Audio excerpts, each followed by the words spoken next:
What's up, everybody? It's Rhino Racing 4, and welcome back to the playoff predictions series that I have been doing.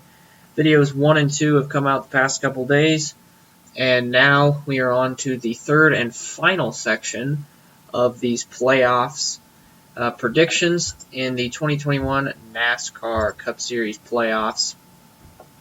So, looking at the playoff grid so far in my predictions, we have in the round of 8, the 5 of Kyle Larson, the 24 of William Byron, the 9 of Chase Elliott, the 12 of Ryan Blaney, the 19 of Martin Truex Jr., the 18 of Kyle Busch, the 11 of Denny Hamlin, and the 48 of Alex Bowman.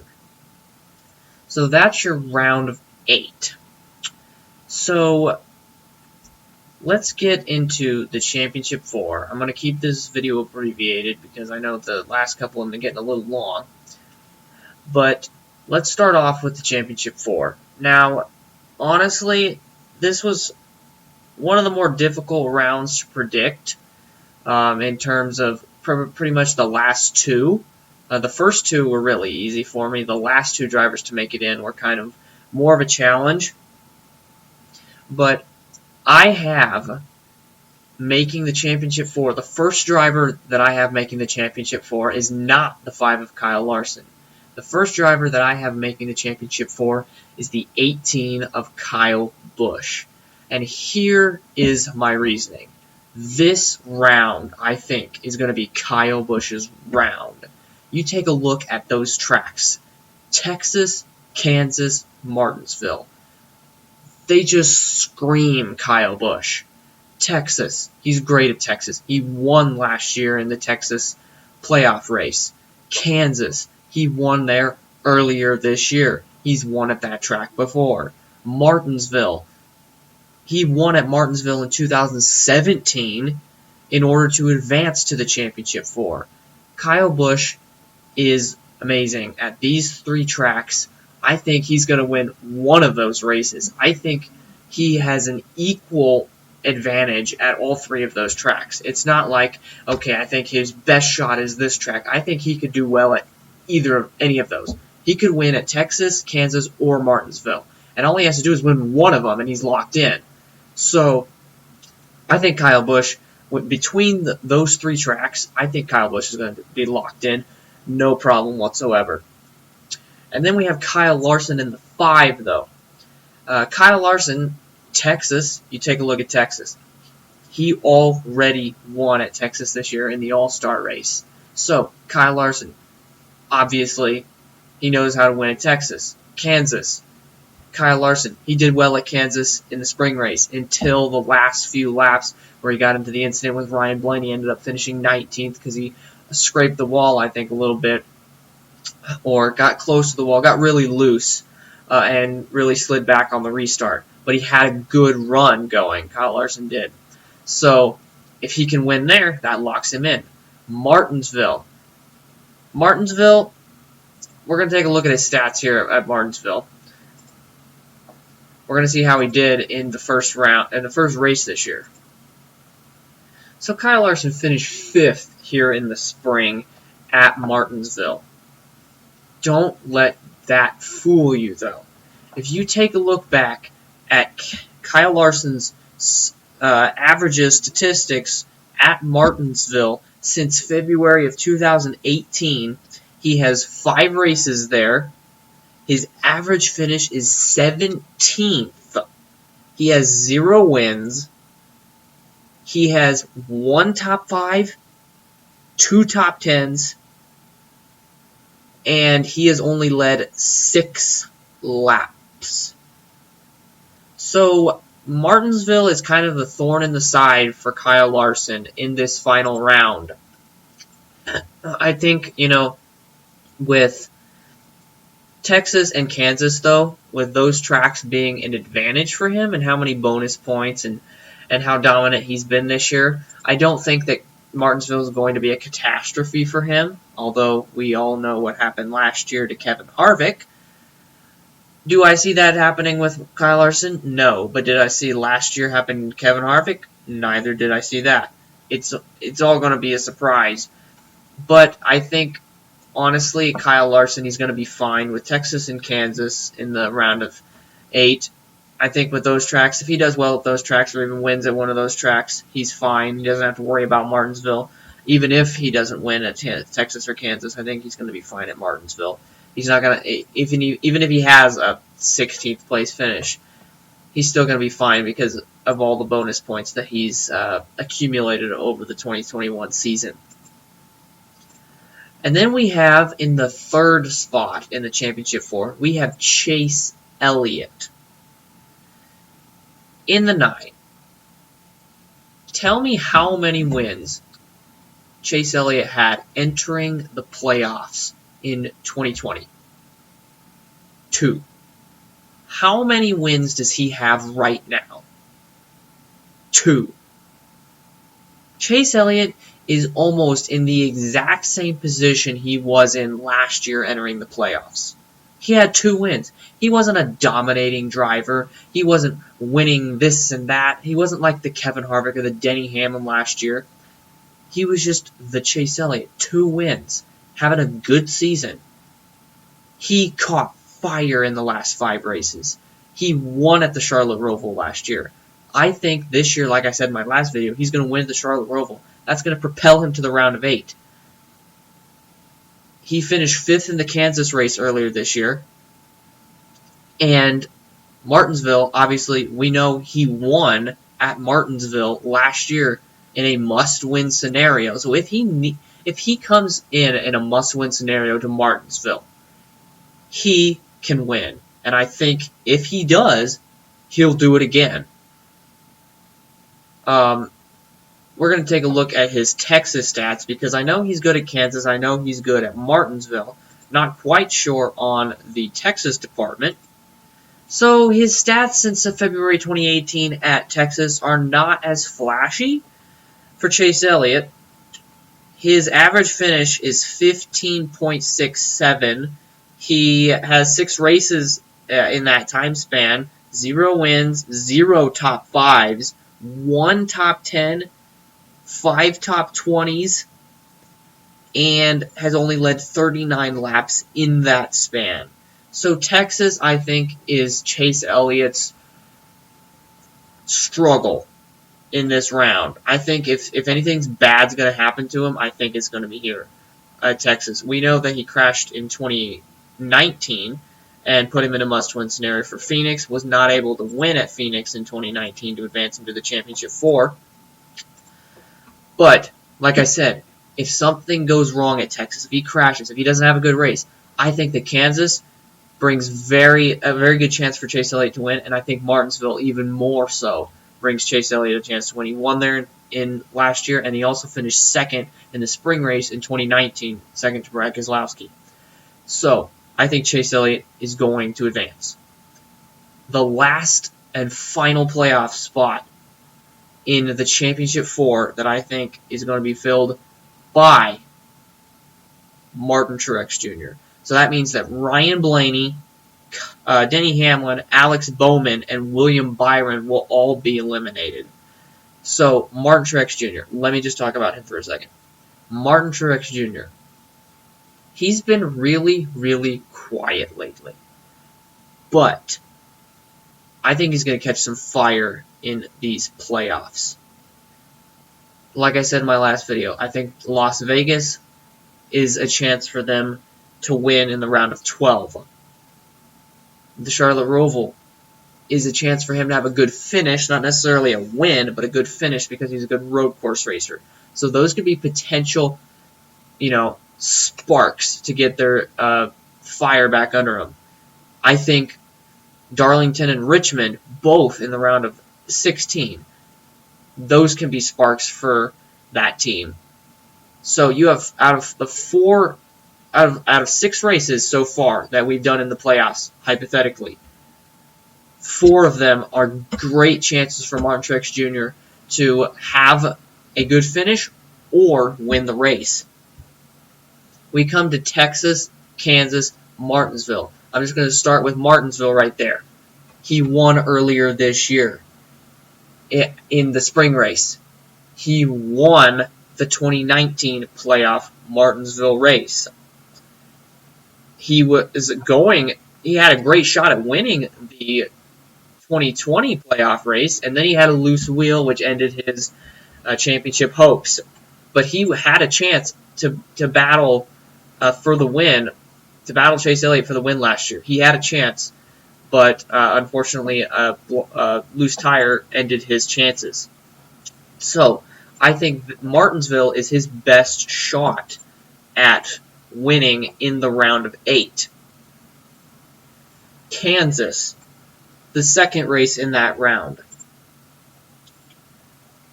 Martin Truex Jr., since 2018, February 2018, Martin Truex Jr.'s average finish at Kansas is 7.14, so a top 10 average. That's great. He has 7 races in that span. He doesn't have any wins, but he has 3 top 5s. He has 6 top 10s, and all 7 of those he finished in the top 20, which obviously a top 20 is not great if you're back in the back. But 6 top 10s, 3 top 5s. That's great. The only thing is that goose egg in the wins column. If he's not going to win in Martinsville, I think he's going to have to win at Kansas. He's led 90 laps in that span, so he hasn't run up front a lot, but he's been up there. In terms of Texas, his stats are a little bit disappointing at Texas. His average finish since February 2018 is 15.83, so not as great.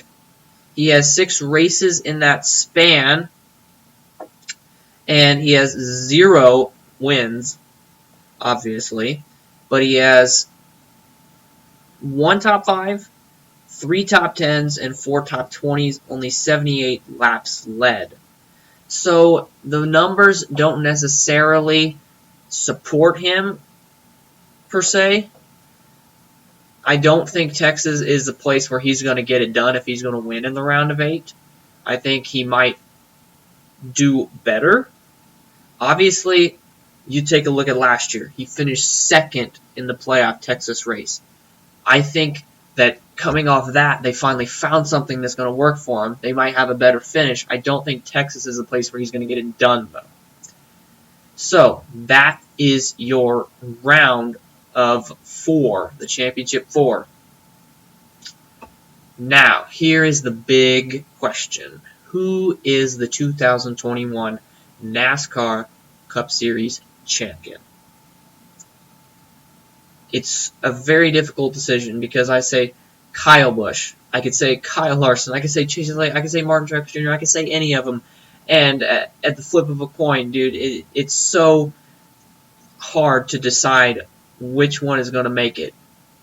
But I finally made a decision on who I think is going to be the 2021 Cup Series champion.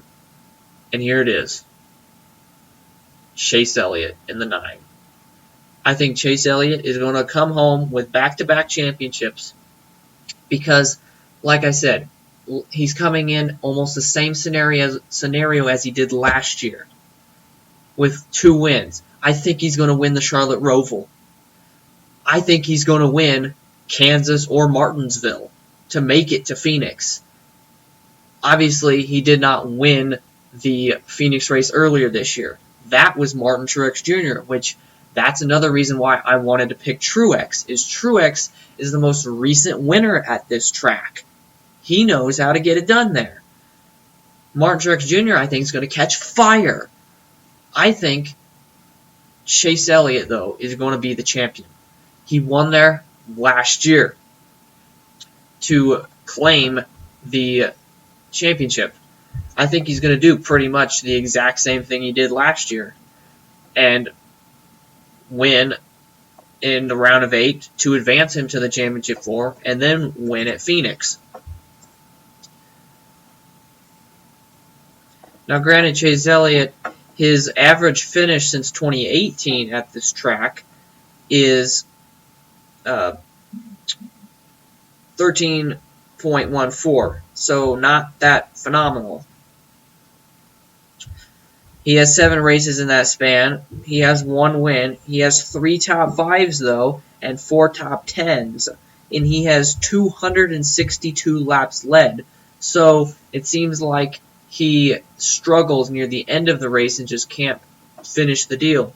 We saw in 2018, he was up front. He won stage 1. He was a big threat to win. And Kurt Busch's crash with Denny Hamlin ended up taking him out. So he had a great shot to win there. I think Chase Elliott, though, he found something last year that's really going to propel him to the championship here in the next 10 weeks. Kyle Larson, another driver that I think is really going to be a huge threat at Phoenix. His average finish at Phoenix since February 2018 is 7 even. So a phenomenal average finish. He has 6 races in that span, 0 wins though. He has 3 top 5s, 5 top 10s, and 6 top 20s. Only 57 laps led though at Phoenix. We know earlier this year he finished 7th in the spring race. Now, granted, he had a penalty down pit road near the end of the race that cost him a lot of time. If he hadn't had that, I think he would have been a real threat to win the race. So, like I said, I'm not counting Kyle Larson out at all in this race. This is why this was such a difficult question to answer, who is going to be the champion, because all 4 of these drivers have great stats at this track and have all been on fire this year, have really been very competitive at this style of track. And then you get to Kyle Busch. Kyle Busch, obviously, Kyle Busch's spring race here it puts a bad image on Kyle Busch. It really, mauls the image of Kyle Busch's success at this track. It kind of, fakes you out. Kyle Busch is phenomenal at Phoenix Raceway. His 26th place showing in the spring was not the Kyle Busch we normally see at Phoenix. He has a 6.43 average finish since 2018. We know he won the 2018 playoff race. He won the 2019 spring race. So coming into the 2019 playoff race, everybody was like, Kyle Busch is undefeated since they moved the start-finish line. What did he do? He finished 2nd in that race to Denny Hamlin. Kyle Busch is phenomenal at Phoenix Raceway. He has 2 wins since that time, and he has 5 top 5s, 5 top 10s, 6 top 20s, and he has 491 laps led since February 2018. So this is really, like I said, any 4 of these drivers could go out there and win the championship. I think, though, Chase Elliott is going to do it again. With what I've seen and the way he did it last year, I think he's just going to repeat what he did last year. I think he's going to come home with the trophy once again. I'm going to say that Martin Truex Jr., he's going to finish 2nd to Chase Elliott. I think Kyle Larson is going to come home in 3rd, and Kyle Busch is going to come home 4th. Like I said, Kyle Busch, obviously, he's not as dominant as he once was in the 2018-19 stretch at Phoenix. And with his recent showing there in the spring, I just can't put money on the fact that he's going to do great at that racetrack. And also, he's not at the level of, he doesn't have the same game level as he did in 2018-19 when he was really, really dominant those 2 years. Yes, he's been really good this year, but he's not the guy that's clacking off wins, every other Sunday, like 2018 where he had 8 wins, and then he had 5 wins in 2019. And then, so he's not at that same level as he once was. So that's why I don't think he's going to take home the trophy. I think he's still going to do well. It'll be the 1, 2, 3, 4 finish again from the Championship 4, because that happens every year and everybody just pulls off to the side and lets the Championship 4 race. I think that's what's going to happen. But Kyle Busch, obviously a fourth place run at Phoenix is not going to do it to win the championship. So once again, my championship pick, Chase Elliott. Martin Truex Jr. will finish second. Kyle Larson will finish third, and Kyle Busch will round out in the top four. Hope you guys enjoyed this video, this prediction series. We're going to see here in the next 10 weeks how well I did in my playoff predictions. And once each round finishes, I might go through and see how I did, how many I got wrong, how many I got right, that sort of thing. See, just check myself how I did. It's hopefully I get all of them correct. Hopefully I can look back and check a lot of boxes. But we will see. With 16 drivers, it's harder to predict who's gonna make it into what round and win what race, and there's just a lot of question mark boxes. But once again, thank you for watching this video, and I hope to see you guys next time. And I'm excited for Darlington coming up here soon to get the playoffs started in 2021. So let's see if Chase Elliott in the end of 10 weeks can hoist another championship trophy. Thank you all for watching. This is Rhino Racing 4 signing off.